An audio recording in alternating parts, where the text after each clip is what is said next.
जो है वो मान लेती हैं एंगेजमेंट के बाद कि आप मेरे हस्बैंड हैं, लेकिन एक्चुअल में वो आपका लीगल हस्बैंड नहीं है। आपकी कुछ चीज़ें होती हैं कि मैं इस पर कॉम्प्रोमाइज़ नहीं कर सकती। फॉर एग्जांपल वो गाली दे, मैं कॉम्प्रोमाइज़ नहीं कर सकती। फॉर एग्जांपल वो हाथ उठाए, मैं कॉम्प्रोमाइज़ नहीं कर सकती। औरत के पास ऐसी ऐसी अदा है कि वो उसका गुस्सा भी ठंडा कर सकती है, अगर उसके अंदर प्यार नहीं उसको जगा भी सकती है।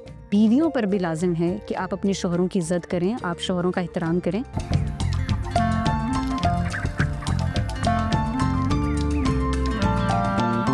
बिस्मिल्लाहिर्रहमानिर्रहीम, अस्सलाम वालेकुम। डार्क एंड वाइट में खुश आमदीद। मुझे कहते हैं सादिया बुखारी। आज हम बात करने जा रहे हैं कि शादी करने वाले जोड़े जब शादी होने वाली होती है वो किस तरह से अपनी लाइफ को स्पेंड करें, अपनी इंगेजमेंट के टाइम को किस तरह से स्पेंड करें और कौन सी चीज़ें एक ख़ानदान के लिए ज़रूरी होती हैं।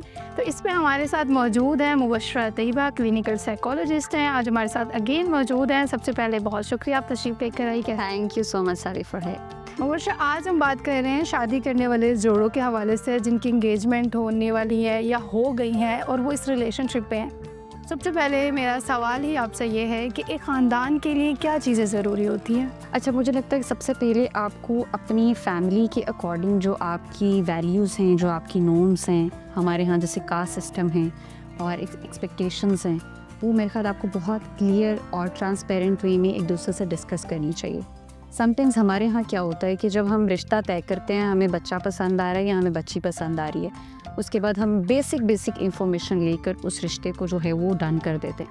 लेकिन जब रिश्ता आगे बढ़ता है, जैसे हम कोई इंगेजमेंट वगैरह करते हैं, उसके बाद जो चीज़ें होती हैं, जो आपके कॉन्फ्लिक्ट्स आते हैं, वो किन चीज़ों पर आते हैं? वो छोटी छोटी चीज़ें, फ़लाँ ने सूट नहीं दिया, फ़लाँ ने इतनी दफ़ा नहीं बुलाया, फ़लाँ को दावत देनी चाहिए थी, फ़लाँ को ईदी आनी चाहिए थी। आपके जो भी नॉर्म्स हैं, जो भी आपका फैमिली सिस्टम है, जो भी आपका एनवायरनमेंट है, जैसे भी आप अपनी इन रिलेशनशिप्स को लेकर चलते हैं, वो डिस्कस लाजमी होनी चाहिए। हमारे यहाँ क्या होता है, मैंने ऐसे अपने क्लाइंट्स की एग्जांपल्स देखी हैं कि जहाँ पर क्लाइंट ये रिपोर्ट करते हैं कि वो जो हमारे इन-लॉज हैं वो एक्सपेक्ट करते हैं कि आपको नहीं पता था कि आपकी पहली बेटी की शादी हुई है तो आपको ये चीज़ें नहीं पता थी, आपने पहले बेटे की शादी की है तो आपको नहीं पता था। जहाँ पर आप ये देखें कि डिफरेंसेस आ रहे हैं फैमिली बैकग्राउंड में, कास्ट सिस्टम में, बाकी चीज़ों में, तो वहाँ पर कुछ एक्सपेक्टेशंस जो हैं आप लगा लेते हैं नेक्स्ट फैमिली से, जो कि उनको नहीं। पर ये भी कहा जा रहा होता है कि हमारा तो इकलौता बेटा है, हमने तो उसके लिए ऐसी लड़की देखनी है जैसे कोई आप परफेक्शन चाह रहे हैं बहुत ज़्यादा। वो तो होगी। और फिर लड़के और लड़कियों की तरफ से भी यही डिमांड लड़कियों की तरफ से भी आ रही होती है कि हमें तो ऐसा लड़का चाहिए, उसमें ये चीज़ें होती हैं। इन चीज़ों में बहुत ज़्यादा चले गए हैं और जिसकी वजह से यही जो आप इख्तलाफ की बात कर रही हैं, ये चीज़ें आ रही हैं। और कहीं कहीं आपको ये भी लगता नहीं है कि हमारे रिश्ते यहाँ से वीक हो रहे हैं? जब हम अननेसेसरी और मटेरियलिस्टिक चीज़ों को आपकी कैरेक्टर, आपकी पर्सनालिटी से ज़्यादा बड़ा मानना शुरू हो जाएं और आपकी ज़ात को बहुत छोटा कर दें और इन मादी चीज़ों को बहुत बड़ा कर दें, आपका कॉन्फ्लिक्ट उसी दिन स्टार्ट हो जाता है। आप ये नहीं देखते कि बच्ची कितनी अच्छी है या बच्ची कितनी पढ़ी लिखी है या बच्ची के क्या करैक्टरिस्टिक्स हैं जो बहुत अच्छे हैं, बच्ची किस तरह से आपके घर के लिए बेहतरीन है, आपकी आने वाली जनरेशन के लिए किस तरह से बेहतरीन है। लेकिन हमारा फोकस जो होता है वो मटेरियलिस्टिक चीज़ों पर होता है। सेम विद द गाय, अगर आप कोई लड़का देख रहे हैं तो आप ये नहीं देखते कि उस लड़के की खासियत क्या है, वो एज अ पर्सन कैसा है। हम मतलब बहुत डायरेक्टली जाकर सिर्फ उसकी मोटी मोटी चीज़ें देखते हैं। असल जो एक पर्सन है वो एज अ पर्सन कैसा है, ये तो बाद में डिफरेंसेस समझ आते हैं। तो बाद में जब आपको पता चलता है ओ माय गॉड, ये तो जो लड़का हमने शुरू में देखा था ये तो वो है ही नहीं। लेकिन एक्चुअल में जब आपने शुरू में देखा था तो आपने उसको जब सेलेक्ट किया था तो आपका क्राइटेरिया कुछ और था। लेकिन आप एक इंसान है, आपकी एक ह्यूमन नीड है। आपको बाद में जाकर जब वो लड़का वो सारी चीज़ें फुलफिल नहीं करता, फिर आपकी लड़ाइयाँ शुरू होती हैं, फिर आपके वो ब्लेम सिस्टम शुरू होता है, फिर आपका कॉन्फ्लिक्ट आता है, फिर आप कहते हो कि ये चीज़ें हमें पहले नहीं पता थी। अच्छा, शादी से पहले करीब होना बेहतर है, सब कुछ शेयर करना ज़रूरी है? हम अक्सर देखते हैं कि इंगेजमेंट होती है, शादी से पहले सब कुछ शेयर कर दिया जाता है, बहुत ज़्यादा क्लोज हो जाते हैं। अच्छा सादिया, ये जो हमारा इंगेजमेंट वाला पीरियड होता है ना, इसमें ना लड़की बहुत ज़्यादा ओवर शेयर करती है, लड़का नहीं करता। ठीक है, 90% ये हमारा केस ये देखा जाता है। बिल्कुल ऐसा है। लड़कियां जो है वो मान लेती हैं एंगेजमेंट के बाद कि आप मेरे हस्बैंड हैं, लेकिन एक्चुअल में वो आपका लीगल हस्बैंड नहीं है। लेकिन हम मान लेते हैं, क्यों? क्योंकि हम उसको हस्बैंड मान रहे हैं और अब लगता है कि सारी ज़िंदगी इसी के साथ गुजरेगी तो हम लोग तो पहले दिन से लेकर बच्चों की प्लानिंग, बच्चों के नाम, घर, उनका करियर, हम सब डिस्कस कर लेते हैं। और हमारी भी प्रीवियस लाइफ जो गुजरी होती है, हम वो भी सारी शेयर करते हैं, क्योंकि हम मान लेते हैं कि वो हमारा हस्बैंड है। हालांकि जो आपका एंगेजमेंट वाला पीरियड है, वो आपने एक दूसरे को अंडरस्टैंड करना है। आपने ये देखना है कि हमारी जो सिमिलर चीज़ें हैं वो क्या हैं, हमारे डिफरेंसेस क्या हैं, कहाँ पर जाकर हमारा कौन सी बात में कॉन्फ्लिक्ट आता है और हम कॉन्फ्लिक्ट को रिजॉल्व कैसे करते हैं। ये जो आपने लड़कियों की बात की कि मेजोरिटी 99% लड़कियां शेयर कर लेती है, वो तो अगर रिलेशन में भी हों तब भी शेयर कर लेती है, तो क्या शेयर करना सही है? ओवर शेयरिंग, ओवर नहीं, ओवर शेयरिंग अननेसेसरी चीज़ है। ठीक है, मतलब मुझे लगता है कि हम वो जो एंगेजमेंट वाला पीरियड होता है उसमें अननेसेसरी शेयरिंग कर रहे हैं। अननेसेसरी क्या है? सुबह खाना खाया, रूटीन क्या है, आप वापस आ गए, आप आई मिस यू बोलो, आप आई लव यू बोलो, आप मुझे बताओ आपने मुझे पैम्पर्ड किया कि नहीं, प्रिंसेस ट्रीटमेंट दिया कि नहीं दिया। हम एक इमोशनल जोन में आते हैं और उसमें हर अननेसेसरी आपकी टॉक हो रही है। ठीक है, लेकिन जो मेन आपकी कन्वर्सेशन होनी चाहिए, जिसमें बैठ के आपको नॉर्म्स, स्पिरिचुअलिटी, आपका साइकोलॉजिकल, आपकी हर घर का इन्वायरमेंट, आपका रहन सहन, उसके बाद आप देखें कि हमने फ्यूचर में अपने फाइनेंस को, हर चीज़ को सेम, ईच एंड एवरीथिंग जो मेजर आपके कंपोनेंट्स हैं उनको डिस्कस करना था, वो आपका स्किप हो जाता है ऑटोमेटिकली। क्या फिर आपको लगता है सारी जिंदगी पड़ी है ये चीज़ें डिस्कस, अभी तो लवी डवी वाला सीन चल रहा है ना, तो 6 प्रैक्टिकल नहीं होता। हनीमून जो लोग शादी करना चाह रहे हैं या इंगेजमेंट पीरियड के अंदर है, वो किस तरह से अपने इंगेजमेंट पीरियड को स्पेंड करें, और अगर आपके फ्यूंसी में कोई बुरी आदतें मौजूद हैं तो क्या उन मसलों का हल निकल सकता है? शादी से पहले वो आदतें ठीक हो सकती हैं, या फिर शादी मंगनी तोड़ने का फ़ैसला करना चाहिए, या फिर आप डिसीजन आपको चेंज कर लेना चाहिए? ये बहुत सब्जेक्टिव फीलिंग्स हैं कि आपको किस मौके पर आकर जो है वो इंगेजमेंट को ब्रेक करना चाहिए। अगर आप दोनों पार्टनर, क्योंकि आपको 100% परफेक्ट इंसान कहीं भी नहीं मिलेगा। ठीक है, मैं हमेशा एक बात करती हूँ, आप एक इंगेजमेंट तोड़ेंगे कि इस लड़के में ये बुराई थी या इस लड़की में ये बुराई थी, आप नेक्स्ट किसी पर्सन को पिक कर रहे हैं, आप गारंटी के साथ कह सकते हैं कि उसको भी मैं जब एक्सप्लोर करूंगी तो उसमें कोई मसले मसाइल नहीं। हाँ, आपकी कुछ चीज़ें होती हैं कि मैं इस पर कॉम्प्रोमाइज़ नहीं कर सकती। फॉर एग्जांपल वो गाली दे, मैं कॉम्प्रोमाइज़ नहीं कर सकती। फॉर एग्जांपल वो हाथ उठाए, मैं कॉम्प्रोमाइज़ नहीं कर सकती। वो हराम कमा के लाए, मैं कॉम्प्रोमाइज़ नहीं कर सकती। ये आपकी सब्जेक्टिव फीलिंग्स है कि आप किन पर कॉम्प्रोमाइज़ कर सकते हैं। ठीक है, अगर तो आपको लग रहा है कोई ऐसी चीज़ें उस शख्स के अंदर हैं, चाहे लड़का है चाहे लड़की है, कि वो चीज़ें जो है मैं कॉम्प्रोमाइज़ नहीं कर सकती, बट स्टिल क्योंकि हमारा रिश्ता तय हो चुका है, मुझे इस रिलेशनशिप को लेके चलें, हम डिस्कस करेंगे। ठीक है, वाइजली, पोलाइटली हमने डिस्कस किया, हमने बताया कि ये डिफरेंसेस आ रहे हैं, तो क्यों ना इसके ऊपर मिल बैठकर काम किया जाए ताकि अपना रिलेशनशिप को अच्छे तरीके से लेके चले। हमारा सोल्यूशन निकल सकता है। और हाँ, अगर तो चेंज नहीं आ रहा, आपने उस रिलेशनशिप को बार बार चांस दिए, पहला, दूसरा, तीसरा, रेड फ्लैग्स देखे, चांस दिया, फिर रेड फ्लैग्स देखे, फिर चांस दिया, उसके बाद चेंज नहीं आ रहा, एक्शन इज़ वेरी इंपॉर्टेंट। ठीक है, वर्बली आप क्या बोलते हैं हम आपकी रिस्पेक्ट करते हैं, लेकिन आपके बिहेवियर में चेंज नहीं आ रहा। फॉर एग्जांपल आप पहले भी गाली देते थे, हमने डिस्कशन की कि अब गाली नहीं होगी। पहले फॉर एग्जांपल झूठ बोलते थे, दोबारा डिस्कस किया कि झूठ नहीं बोलना। आप किसी इलीगल एक्टिविटीज़ में इन्वॉल्व थे, हमने कहा आप इलीगल एक्टिविटीज़ में इन्वॉल्व नहीं होंगे, लेकिन आपका वो बिहेवियर चेंज नहीं हुआ, तो वहाँ पर आपको फैमिली को इन्वॉल्व करना चाहिए, डिस्कशन करनी चाहिए कि क्या ये चीज़ें ठीक हो सकती हैं, इसको टाइम ले लें। अच्छा, यहाँ पे मेरा एक सवाल आप ही की बात से मुझे जहन में आया, ये भी देखा जाता है कि इंगेजमेंट में अगर किसी ने कोई बहुत बड़ा झूठ बोल दिया या अनजाने में उससे कोई ऐसी ख़ता हो गई है, या कुछ लोग हम कहते हैं कि फ़ीमेल के लिए बियरेबल नहीं है, और हम मर्दों के बारे में भी ये बात करते हैं कि वो नेगोशिएट नहीं करते इस मामले में, कोई ऐसी मिस्टेक हो गई है, तो क्या वहाँ पे आप अपने पार्टनर को माफ़ करके वही स्टेप शादी का ले सकते हैं उसके साथ, या उसको छोड़ देना चाहिए?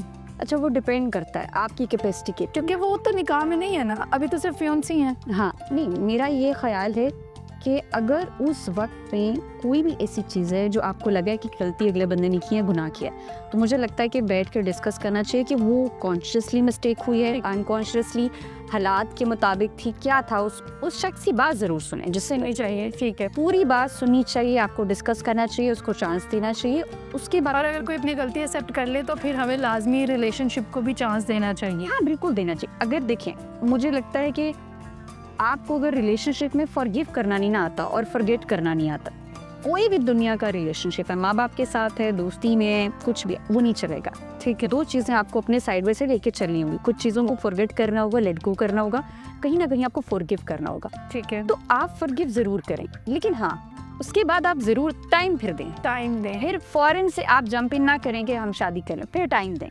टाइम इसलिए दें कि क्या वो शख्स जो है वो दोबारा गलती कितना ड्यूरेशन होना चाहिए कि अगर आपके रिलेशनशिप में फियांसे आपका जो एंगेजमेंट का पीरियड है उसमें अगर कोई इस तरह का क्लैश आ गया तो कितने मंथ्स का टाइम देना चाहिए? 6 मंथ 1 ईयर तक ज़रूर आपको देखना चाहिए, क्योंकि अगर आपने बिहेवियर अपना चेंज किया है तो सडनली तो वो भी नहीं चेंज होगा। उस नेक्स्ट पर्सन को भी कोशिश करनी पड़ेगी, अपने एक्शंस में दिखाना पड़ेगा। अगर वो एक्टिंग भी कर रहा है, प्रिटेंड कर रहा है, तो वो कितनी देर कर सकता है? 1 महीना, 2 महीना, 3 महीना, 6 महीने और साल आप एक्टिंग नहीं कर सकते। नहीं कर तो सकते। आपको बड़ा कॉन्शियसली, बड़ा विजिलेंट होकर आपको चीज़ों को एनालाइज करना और ऑब्जर्व करना। और उसमें पता चल जाता है कि वाकई वो अब आपके साथ चलना भी चाहता है या चाहती है कि नहीं। बिल्कुल ठीक है। मुबशर, कहा सुना जाता है कि ख़वातीन जो है वो किसी वाक़ियों को नहीं बोलती हैं। क्या आपका लाइफ पार्टनर, आपका फियांसी या जिसके साथ आपका निकाह हो चुका है, वो आपकी इसमें मदद कर सकता है? ये बात सच है? आज मेरी आपसे लड़ाई हुई है, आज इस बात को रिजॉल्व करो और आज के बाद ना शौहर ना बीवी दोबारा किसी चीज़ को रिपीट ना करे। तंज किसी को भी नहीं पसंद, मुझे भी नहीं पसंद, लड़के को भी नहीं पसंद आएगा। आप कभी भी अपने शौहर को टोंट ना करें। आपने बात करनी है, आप बैठकर बड़े एहतराम के साथ आप बात कर सकते हैं। आप पहले भी बात करी थी कि हमारी माएँ हमें बताती हैं कि सॉफ्ट रहना है, प्यार से बोलना है और इस तरह। मैं खुद इन चीज़ों के हक़ में हूँ। आप पर लाजिम है कि आप अपनी बीवी का एहतराम करें, आप अपनी बीवी को प्यार से बुलाएं। इसी तरह बीवियों पर भी लाजिम है कि आप अपने शौहरों की इज़्ज़त करें, आप शौहरों का एहतराम करें। मैं एक चीज़ कहती हूँ सादिया, अगर फॉर एग्ज़ाम्पल आपका हस्बैंड गुस्सा करता है, गाली देता है, आपसे बदतमीज़ी करता है, वो अपनी तरबियत आपके सामने शो कर रहा है, आपको चीट कर रहा है। बिल्कुल। आपने अगर उस लेवल पर आकर आपको उस मुश्किल सिचुएशन को, अनसर्टन सिचुएशन को अच्छे तरीके से डील करना नहीं आया, आपकी आवाज़ भी बहुत ज़्यादा ऊंची चली गई, आपने भी गालियाँ दे दी, आपने भी उसको बुरा भला बोल दिया, आपने उसकी माँ बहन को गालियाँ दे दी, मैंने देखा है, कमज़रफ़ी दिखाई और कमज़रफ़ी दिखाई आप में और उसमें। वही करेंगे। मैं हमेशा कहती हूँ फ़र्क ज़रूर रहना चाहिए। ठीक है। आप उस रिश्ते को ज़रूर उसमें एहतराम जो है वो लाजमी रहना चाहिए। हमारे यहाँ ये नहीं होता। नहीं। लड़ाई होती है, डिवोर्स होती है, कुछ भी है, आपके लिए वो पर्सन नाकाबिले बर्दाश्त है, अच्छा नहीं लग रहा, झूठा लग रहा है, धोखेबाज लग रहा है, एहसन तरीके से, द वर्ड इज एहसन तरीके से आप उस रिश्ते से अलहदा हो जाए। हमारे यहाँ क्या होता है, ब्लेम सिस्टम। डिवोर्स होगी, उसके बाद भी आपने, तुम तो शुरू से ही ऐसे थे, मंगनी पर भी तुमने ये किया था, फिर ये तो शौहर ही ऐसा और फिर आगे तक मामला जो है वो ख़राब हो जाते हैं। और शौहर भी ये दोनों साइड पे होती है। अच्छा, आपके सवाल से ही मैं लास्ट सवाल करूँगी कि जो रिश्ते होते हैं वो बिल्कुल एटम बम की तरह होते हैं, जोहरी तवानाई की तरह होते हैं। हम किस तरह से अपनी परेशानी और अपने मसलों का हल निकाल सकते हैं और रिश्ते में मोहब्बत को बरकरार कर सकते हैं? क्या हम मर्द के गुस्से को भी उतना कंट्रोल करने में मदद कर सकते हैं अपने रिलेशनशिप में?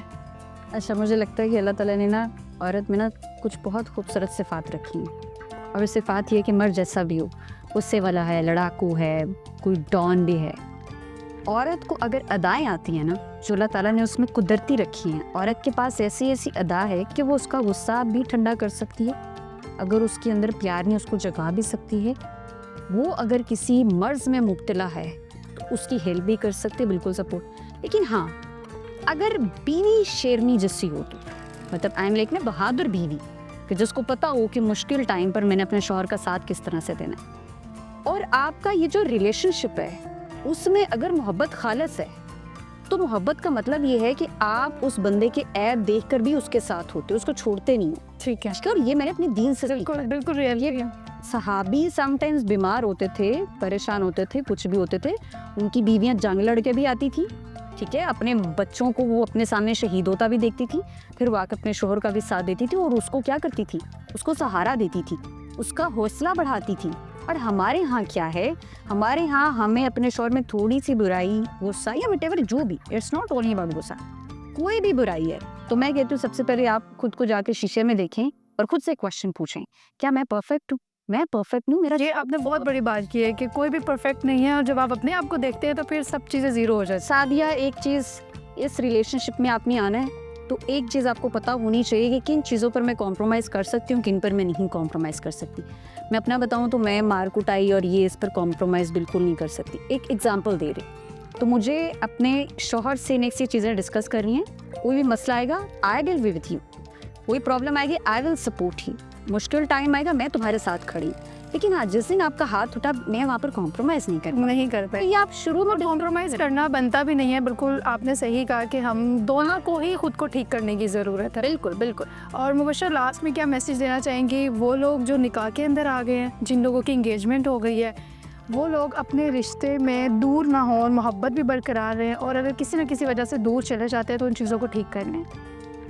अच्छा, मैं जितने भी हमारे यंग मैरिड कपल्स हैं या फिर जो अभी शादी करने वाले हैं, शादी करने के बारे में सोच रहे हैं, सबसे पहले बहुत ज़्यादा ज़रूरी है कि आप अपने आप को जानें। अपने आप को जानने का मतलब ये होता है कि आपके अंदर स्ट्रेंथ्स क्या हैं, आपके अंदर वीकनेस क्या हैं। मतलब कि आप जिस शख्स के साथ जुड़ रहे हैं, आपकी प्रेजेंस की वजह से वो शख्स जो है कितना एम्पावर्ड हो सकता है, और वो शख्स जो है अगर आपकी ज़िंदगी में आ रहा है तो आप कितने एम्पावर्ड हो सकते हैं। क्यों? क्योंकि नो वन इज़ परफेक्ट। आपको कोई भी बंदा फुल पैकेज कभी भी नहीं मिलेगा, कहीं ना कहीं आपको कॉम्प्रोमाइज़ करना ही पड़ेगा। तो आप ये शुरू में तय करें, देखिए किन चीज़ों पर आप कॉम्प्रोमाइज़ कर सकते हैं। उसके बाद आप उनसे डिस्कशन करें प्लीज़, जो भी आपका पार्टनर है, शुरू में ओपनली वेरी प्रैक्टिकल अप्रोच के साथ, रियलिस्टिक अप्रोच के साथ, हर चीज़ पर, सेविंग पर, फाइनेंस पर, बच्चों पर, उनकी अपब्रिंगिंग पर, अपने दीन पर, कास्ट सिस्टम पर, घर के रहन सहन पर, न्यूक्लियर फैमिली सिस्टम है, जॉइंट फैमिली सिस्टम है, डिसीजन किसका होता है, पेरेंट्स की इन्वॉल्वमेंट कितनी है, आप एज अ पर्सन किस तरह से हैं, हर एक चीज़ को डिस्कस करें। वो जो आपका एंगेजमेंट वाला शुरू वाला पीरियड होता है, आई नो कि वो आपका हनीमून पीरियड है, लवी डवी वाला पीरियड है, बट वहाँ पर आप बहुत इंपॉर्टेंट जो चीज़ें हैं वो आप मिस कर जाते हैं, और ये सारी डिस्कशंस हैं। क्यों? क्योंकि एक बात हमेशा याद रखें, फीमेल्स के लिए भी और मेल्स के लिए भी, आप अपने लिए खुद चूज़ कर सकते हैं कि मुझे कैसी बीवी और कैसा शौहर चाहिए, पर ट्रस्ट मी, आपके बच्चे अपने लिए अच्छा फादर और अच्छी माँ कभी भी सेलेक्ट नहीं कर सकते। ये आप हैं जो सेलेक्ट कर रहे हैं। तो जब आप शादी में एंटर हुए तो बड़ी रियलिस्टिक अप्रोच के साथ आएँ कि ये प्यार भरा, मोहब्बत भरा, बहुत एहतराम वाला, बहुत खूबसूरत ताल्लुक़ है, लेकिन आप दोनों लोगों में क्या इतनी कैपेसिटी है कि आप इस खूबसूरत रिश्ते को इतना लंबा अरसा जो है वो लेके चल सकें जिस फैमिली में आप आ रहे हैं। तो अपनी प्लीज़ फैमिली के अकॉर्डिंग, हमारे कल्चर के अकॉर्डिंग, अपनी जो है वो मेंटल कैपेसिटी और कंपैटिबिलिटी के अकॉर्डिंग प्लीज़ आप डिफरेंसेस को सबसे पहले आइडेंटिफाई करें और वहाँ पर बैठकर उसके बारे में कम्युनिकेट करें। देन आप इस रिलेशनशिप में, और अगर आप इस रिलेशनशिप में आ चुके हैं, आपकी नई नई शादी हुई है, तो शुरू वाला जो पीरियड है एक दूसरे को अंडरस्टैंड करने का, एक दूसरे के डिफरेंसेस को अंडरस्टैंड करने। थैंक यू सो मच, आपने टाइम दिया, और आज का हमारा पॉडकास्ट बहुत ही मज़े का था, क्योंकि आज का पॉडकास्ट करने का मकसद सिर्फ ये है कि हम सोशल मीडिया पे और रोज़ाना ये अपने घरों में भी देख रहे हैं कि किस तरह से इंगेजमेंट, रिश्ते जुड़ रहे हैं और रिश्ते टूट भी रहे हैं, निकाह हो रहे हैं और निकाह ख़त्म हो रहे हैं, और ये चीज़ें हमें मेंटली तौर पे डे बाय डे डिस्टर्ब करती जा रही हैं। हमें चाहिए कि हम एक दूसरे को स्पेस दें, और वही जो इन्होंने मैसेज दिया है कि आप अपने पेरेंट्स को दोबारा से चेंज नहीं कर सकते। अपना इंतखाब अच्छा रखें, शेयरिंग करें, स्ट्रेट फॉरवर्ड बात करें, जो अच्छा लगता है, बुरा लगता है, उन चीज़ों को देखें। अपना इंतखाब अच्छा करेंगे तो अपनी नस्लों को भी आप सुकून दे सकेंगे और उनको भी कोई उम्मीद दिखा सकेंगे, वरना फिर आप अपनी नस्लों को भी तबाह करेंगे, उनके अंदर भी एक जहर, आप पॉइज़न उनको देंगे, वो जो सारी ज़िंदगी भुगतेंगे। इसी के साथ सादिया बुखारी को इजाज़त दीजिए। अपना बहुत ख्याल रखिए, अपना फ़ीडबैक भी हमें ज़रूर दीजिएगा। अल्लाह हाफ़िज़।